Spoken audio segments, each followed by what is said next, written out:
5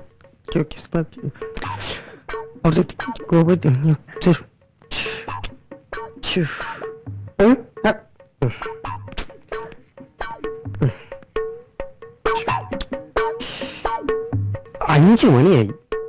3 മണിക്ക് വരാമെന്ന് പറഞ്ഞ മന്ത്രി 2 മണിക്കൂർ കൂടെ കഴിഞ്ഞിട്ടും കാണുന്നില്ല. ഇനി അവിടെ എങ്ങാനും വല്ല ബലാത്സംഗവും നടന്നു കാണോ? ആ മന്ത്രിക്ക് ഒരു 10-72 വയസ്സെങ്കിലും കാണില്ലേ നേതാവേ? ശുംഭ, മന്ത്രിയെ കുറിച്ചല്ല ഞാൻ പറഞ്ഞത്. നേതാവേ, എന്റെ മോളായത്. മോൾക്ക് എത്ര വയസ്സായി? 14. ഓയ്, എന്തായാലും ഈ കുരുന്നു പ്രായത്തിൽ ഇങ്ങനെ സംഭവിച്ചതിൽ ഞങ്ങളുടെ പാർട്ടി ശക്തമായി അപലപിക്കുന്നു. എന്നാലും എന്റെ നേതാവേ, ഒരു മനസാക്ഷി ഇല്ലാതെ എന്റെ കൊച്ചിനോട് അവരിത് കാണിച്ചല്ലോ. 1 or 2 പേരോ മറ്റോ ആണോ? 10-30 പേരല്ലേ ആ കാലമാടന്മാര്. 10-30 പേരുണ്ടോ? രക്ഷപ്പെട്ടില്ലേ? ഇപ്പോഴത്തെ കണക്കനുസരിച്ച് രൂപ 40,000 കയ്യിൽ വരുമല്ലോ. അമ്മച്ചി എന്തിനാ പറയുന്നത്? എങ്കിലും എന്റെ നേതാവേ, എനിക്ക് ഇതുപോലെ 2 പേരക്കുട്ടികൾ ഉണ്ടായിട്ട് അവർക്ക് ഇങ്ങനെയൊന്നും ചെയ്യാൻ തോന്നിയില്ലല്ലോ. പെമ്പിള്ളാരായ ഇങ്ങനെയൊക്കെ വേണം. രൂപ 40,000 അല്ലേ നഷ്ടമായത്. അമ്മച്ചി കരയാതെ, അതിന് ഇനിയും സമയമുണ്ടല്ലോ അല്ലേ? എന്റെ 16ാമത്തെ വയസ്സില് വീട്ടിൽ ആരും ഇല്ലാത്ത അവസരത്തില് അമ്മാവന്റെ മകൻ ഗോവിന്ദനും കുറെ കൂട്ടുകാരും കൂടി എന്നെ ബലാത്സംഗം ചെയ്തിട്ടുണ്ട്. ആ വകയില് നേതാവ് വിചാരിച്ചാൽ വല്ലതും വാങ്ങിത്തരാൻ പറ്റും. ബലാത്സംഗത്തിന് മുൻകാല പ്രാബല്യമൊന്നുമില്ല. എന്നാലും ഞാൻ ശ്രമിച്ചു നോക്കാം.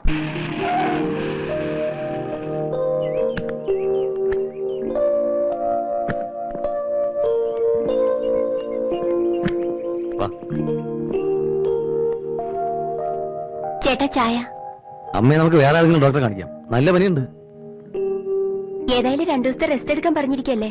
കുറവില്ലെങ്കിൽ നമുക്ക് വേറെ ഡോക്ടറെ കാണിക്കാം. പാറയക്കാരനെ തോൽപ്പിക്കാൻ ഇവിടെ ആരും വളർന്നിട്ടില്ല. അത് ശരിയാ.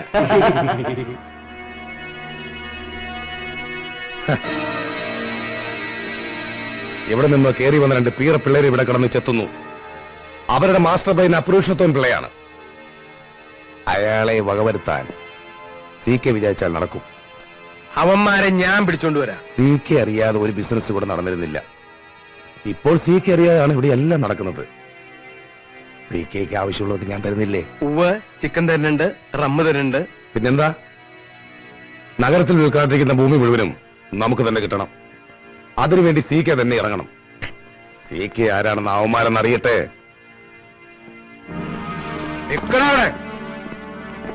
നിങ്ങൾക്ക് എന്നെ മനസ്സിലായോ?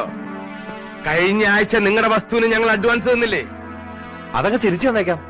CKയുടെ കളി വേണ്ട. നിന്റെയൊക്കെ വീട്ടിൽ വന്നിട്ടും കണ്ടില്ല. നിങ്ങളുടെ അഡ്വാൻസ് തിരിച്ചു തന്നേക്കാം. കരാറിൽ ഒപ്പ് വെച്ചിട്ടൊന്നുമില്ലല്ലോ. കുറഞ്ഞ വിലക്ക് വസ്തു വയ്ക്കാൻ പറ്റില്ല. CK അഡ്വാൻസ് തന്നത് തിരിച്ചു വാങ്ങാനല്ല. നീയൊക്കെ പുരുഷോത്തമന്റെ ആൾക്കാർക്ക് വസ്തു കൊടുക്കുന്നു. എനിക്കൊന്ന് കാണണം. എടി പെണ്ണേ, കിടന്ന് കീറണ്ട. കുറെ ബെഞ്ചും ഡെസ്കും നിരത്തി വെച്ച് കുറെ പെണ്ണുങ്ങളും വെച്ച് നാട്ടുകാരുടെ വസ്തു മുഴുവൻ തട്ടിയെടുക്കാൻ മോഹിക്കുന്ന ഒരാളെങ്കിലും ഉണ്ടെങ്കിൽ ഇങ്ങനെ ഇറങ്ങി വാടാ. ഹലോ, വെക്കിഴേ അവിടെ.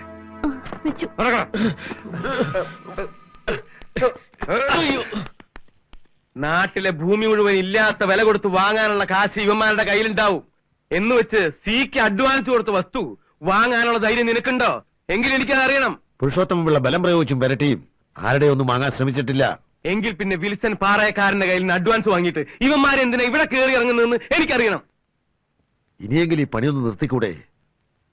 നിങ്ങളെ പെങ്ങടെ സ്വത്ത് വിറ്റ കാശല്ലേ അന്ന് നിങ്ങൾ ആ പാറയക്കാരന് കൊണ്ട് കൊടുത്തത്? വർഷം എത്രയായി? ഇന്നിപ്പോൾ അവൻ കോടീശ്വരനാണ്. ഇന്നും നിങ്ങളുടെ ബുദ്ധിയും ശക്തിയും ചൂഷണം ചെയ്ത് അവൻ നിങ്ങളെ വഞ്ചിച്ചുകൊണ്ടിരിക്കുക. നിങ്ങളെന്ന് എവിടെ തന്നെ ആളായിരുന്നു?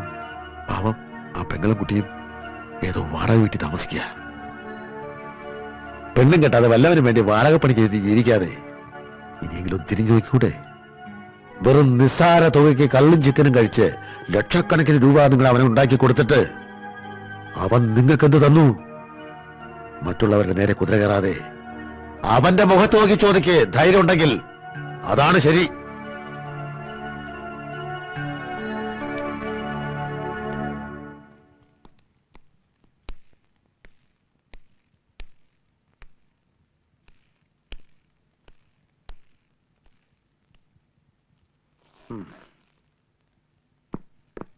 എടാ പാറയക്കാരാ, പാറക്കാരാ.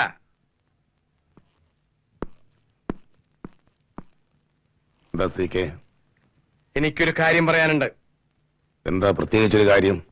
എന്റെ കയ്യിൽ നിന്ന് വാങ്ങിച്ച കാശിങ്ങട് തന്നേക്ക്. പലിശയും വേണ്ട, ലാഭവും വേണ്ട, മുതൽ മാത്രം തന്നാ മതി.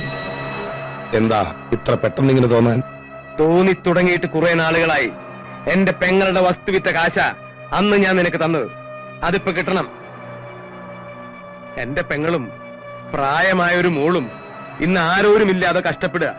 ഈ ഒറ്റ കാരണം കൊണ്ട് ഞാൻ വീട്ടിൽ കയറിയിട്ട് വർഷം 3 ആയി. എന്തോന്ന് പെങ്ങളും മോളും? അവര് പോയി തൊലയട്ടെ. സീക്കയ്ക്ക് ഞാനില്ലേ? ഇവിടെ എന്തൊരു കുറവ്? ഞാൻ ദിവസവും ചിക്കൻ റമ്മും വാങ്ങിച്ചിരുന്നില്ലേ? കള്ളും കോഴിയിറച്ചിയും വാങ്ങിത്തന്ന് നീ എന്നെ വിലയ്ക്ക് വാങ്ങി ലക്ഷങ്ങൾ സമ്പാദിച്ചില്ലേ? എന്റെ പെങ്ങളും മോളും എന്നെ വെറുത്തു. എനിക്ക് ആരും ഇല്ലാതായി. എനിക്ക് എന്റെ കാശ് കിട്ടണം. അത് വാങ്ങിക്കൊണ്ടുപോകാനാണ് ഞാൻ വന്നത്. ഓഹോ, അപ്പൊ കാശ് വാങ്ങാൻ തന്നെയാവും വന്നിരിക്കുന്നത്. തന്റെ കയ്യിൽ ഞാൻ കാശ് വാങ്ങിച്ചിട്ടില്ല. തനിക്ക് എന്ത് ചെയ്യാൻ കഴിയും? നിന്റെ മുഴുവൻ രഹസ്യങ്ങളും ഈ സീക്ക് വിളിച്ചു കൂവും. നിന്റെ പങ്കുകാരൻ പ്രൊഫസർ ഇട്ടുണ്ണിയെ ഇൻകം ടാക്സുകാർക്ക് ഒറ്റുകൊടുത്തില്ലേ? മാറമ്പിൽ ഗോപാലകൃഷ്ണന് പാർട്ണർഷിപ്പിൽ 42 ലക്ഷം രൂപ പറ്റിച്ചതും അർബൻ ഡെവലപ്മെന്റ് കോർപ്പറേഷൻ ചെയർമാന് കൈക്കൂലി കൊടുത്ത് പുഴയ്ക്കൽ ഭൂമി മരവിപ്പിച്ചതും എനിക്കറിയാം. രജിസ്ട്രാറിന് കൈക്കൂലി കൊടുത്ത് അവരുമായി കൂട്ടുചേർന്ന് സർക്കാരിന് കിട്ടേണ്ട ലക്ഷക്കണക്കിന് രൂപയുടെ രജിസ്ട്രേഷൻ ഫീ വെട്ടിച്ചതും എനിക്കറിയാം. മുനിസിപ്പൽ ബസ് സ്റ്റാൻഡിന് വേണ്ടി ഏറ്റെടുക്കാൻ തീരുമാനിച്ച ഭൂമി രാഷ്ട്രീയ സ്വാധീനവും കൈക്കൂലിയും കൊണ്ട് ഉടമസ്ഥന്റെ കയ്യിൽ നിന്നും വില കുറച്ചു വാങ്ങിയതും ഞാൻ വിളിച്ചു കൂവും. നിന്നെ ഞാൻ തറ പറ്റിക്കണ കഴിവരുടെ മോനെ. ഇറങ്ങി പോടാ അവിടുന്ന്. കാശും കൊണ്ടേ ഞാൻ പോവും. എടുക്കണ കാശ്.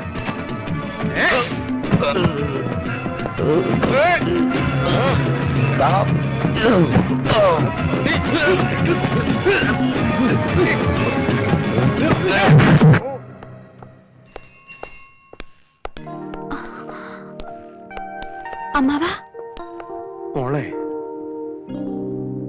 ഈ അമ്മാവനോട് പൊറുക്കൂ. എനിക്ക് ചതി പറ്റി.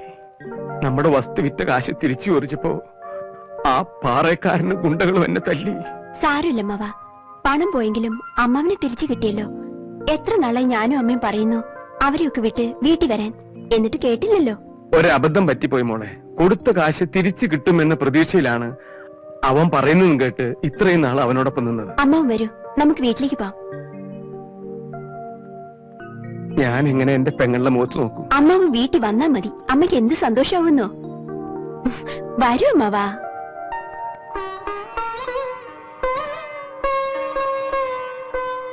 കാശും സ്വത്തൊക്കെ പോയെങ്കിലും എനിക്ക് എന്റെ ഏട്ടനെ തിരിച്ചു കിട്ടിയല്ലോ.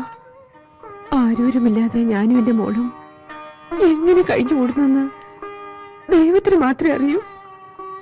തെറ്റ് പറ്റിപ്പോയി പെങ്ങളെ. എല്ലാം ചെയ്തത് നിങ്ങൾക്ക് വേണ്ടിയായിരുന്നു. എന്റെ ഗായത്രിയെ നല്ലൊരാളുടെ കൂടെ നല്ല നിലയിൽ പറഞ്ഞയക്കണമെന്ന് എനിക്കുണ്ടായിരുന്നു. അതിനു വേണ്ടിയാണ് എല്ലാം ചെയ്തത്. എന്നിട്ട് കയ്യിലുണ്ടായിരുന്നതും നഷ്ടമായി. കുറ്റബോധം കൊണ്ടാണ് ഇങ്ങോട്ട് വരാതിരുന്നത്. ഇനിയുള്ള കാലം എന്റെ പെങ്ങളെയും മോളെയും നോക്കി എനിക്ക് ജീവിക്കണം. അത് മതി, ഞങ്ങൾക്കത് മാത്രം മതി. പിന്നെ ചേട്ടനോടൊരു കാര്യം പറഞ്ഞില്ലല്ലോ. എന്താ പെങ്ങളെ? എന്റെ മോൻ ഇവിടെ വന്നിരുന്നു. ആര്? ഗായത്രിയുടെ ചേട്ടൻ. ഭാർഗവപിള്ളയുടെ മോനോ? അവൻ ഇവിടെ വന്ന വിവരം അവന്റെ അച്ഛൻ അറിഞ്ഞോ? അച്ഛൻ അറിഞ്ഞിട്ടില്ല. ചേട്ടൻ സിറ്റിയിൽ ഒരു കമ്പനി നടത്തുന്നുണ്ട്. ചേട്ടൻ ഇവിടെ നല്ല നിലയിലാ. കാറും വീടും ഓഫീസും. നമ്മുടെ ഭാഗ്യം. അതാരാ? ഞാൻ അറിയാതെ ഈ നഗരത്തിൽ ഇത്രയും വലിയൊരാള്. മോൻ ഇടയ്ക്കിടയ്ക്ക് ഇവിടെ വരാറുണ്ട്. അവൻ സ്വന്തം അമ്മയെ പോലെ എന്നെ കാണുന്നത്. ചേട്ടൻ എന്നോട് എന്ത് സ്നേഹാണെന്നോ.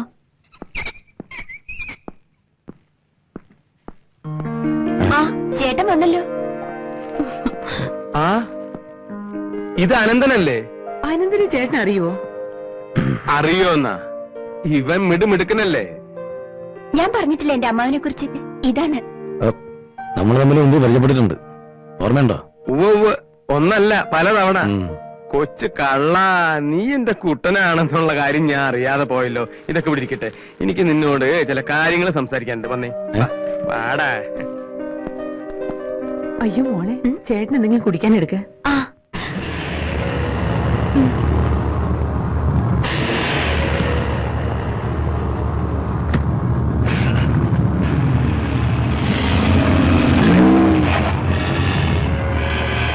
മണ്ണാർക്കാട്ടിൽ കൂട്ടബലാത്സംഗം 16 പ്രതികൾ ഒളിവിൽ. മുഖ്യപ്രതി പ്രമുഖ രാഷ്ട്രീയ നേതാവിന്റെ വീട്ടിൽ അഭയം പ്രാപിച്ചിരിക്കുന്നു. എന്റെ പേര് വല്ലതും ആണോടാ അവർ ഉദ്ദേശിക്കുന്നത്? അത് പിന്നെ നാട്ടിൽ മൊത്തം പാട്ടല്ലേ. മെഴുവേലിത്തറ ഉണ്ട് എന്നുള്ള ഒരൊറ്റ ധൈര്യത്തിലാണ് ഇവിടെ കൂട്ടബലാത്സംഗം പെരുകുന്നത് എന്നൊരു സംസാരം നാട്ടിൽ പ്രചരിച്ചിട്ടുണ്ട്. അത് നമ്മുടെ പൊളിറ്റിക്കൽ ഇമേജിനെ ബാധിക്കുമല്ലോ പുഴു. അല്ല പഴു, അതിനൊരു രാഷ്ട്രീയ തന്ത്രം ഉപയോഗിക്കാം. അതെന്താണ് നേതാവേ? നമ്മുടെ പാർട്ടിയുടെ മഹിളാ സംഘടന നാളെ ഒരു കൂട്ടധർണ സംഘടിപ്പിക്കണം. ഞാനത് ഉദ്ഘാടനം ചെയ്യുന്നു. ഇന്ന് തന്നെ നഗരത്തിലെമ്പാടും പോസ്റ്റർ നിരന്നിരിക്കണം. അപ്പോ അതിനു വേണ്ടിയുള്ള പണത്തിന് തുടങ്ങണ്ടേ നേതാവേ? അത് തന്നെയാണല്ലോ ആദ്യത്തെ പരിപാടി. Hello, Mezhuvelithara speaking.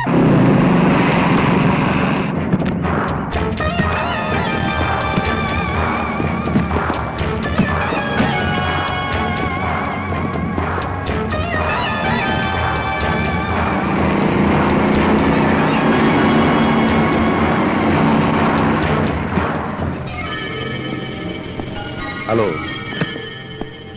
പിന്നെ മനസ്സിലായോ? ഞാൻ വിൽസൺ പാറയക്കാരൻ. ഓ വിൽസൺ, നീ എന്നാടാ പാറയക്കാരനായത്? നിന്നെ കണ്ടിട്ട് മനസ്സിലായില്ലല്ലോ. എനിക്ക് മനസ്സിലായി. മഹേന്ദ്രേട്ടന് പഴയ വിൽസന് മറക്കാൻ പറ്റുമോ? നീ ഇവിടെ എന്ത് ചെയ്യുന്നു? ഞാനിവിടെ കൊച്ചു കൊച്ചു ബിസിനസ്സുകളുമായി കഴിഞ്ഞുകൂടുന്നു. നിന്നെ കണ്ടിട്ട് ചെറിയ ബിസിനസ് ആണെന്ന് തോന്നുന്നില്ലല്ലോ. എന്താ പരിപാടി? Real estate. ഇവിടെ ഞാനൊരു സാമ്രാജ്യം പടുത്തുയർത്തിയിട്ടുണ്ട്. Very good. എനിക്ക് അന്നേ അറിയാം നീ രക്ഷപ്പെടുമെന്ന്. പണ്ടേ നിന്റെ കൗശലങ്ങൾ കുറെ കണ്ടവനല്ലേ ഞാൻ. നമുക്കെന്റെ ഓഫീസിലേക്ക് പോകാം. വർഷങ്ങൾക്ക് ശേഷം കാണുന്നതല്ലേ, ഒരുപാട് വിശേഷങ്ങളുണ്ട് പറയാൻ. ഏതായാലും നിന്നെ കണ്ടത് നന്നായി. ഇവിടെ ചിലപ്പോ നിന്റെ സഹായം വേണ്ടിവരും. തീർച്ചയായും. Okay, come on.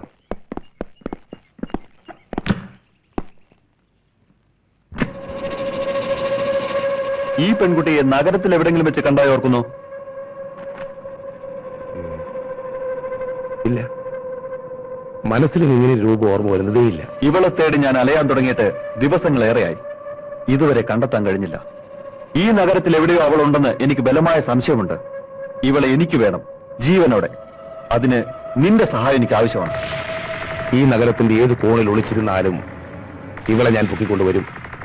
ഈ വിൽസൺ പാറയക്കാരന് മഹേന്ദ്രനോട് മറക്കാനാകാത്ത കടപ്പാടുണ്ട്. നാളിന് ശേഷം കണ്ടുമുട്ടുന്നതല്ലേ, നമുക്കൊന്ന് ആഘോഷിക്കണ്ട. ആഘോഷിക്കണം വിൽസൺ. ഈ പെൺകുട്ടിയെ കണ്ടെത്തി എന്നെ ഏൽപ്പിക്കുന്ന ദിവസം നമ്മൾ ആഘോഷിക്കും. മതിമറന്ന് ആഘോഷിക്കും. തീർച്ചയായും.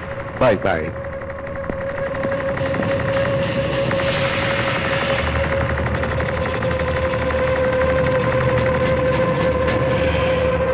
ആരവിടെ?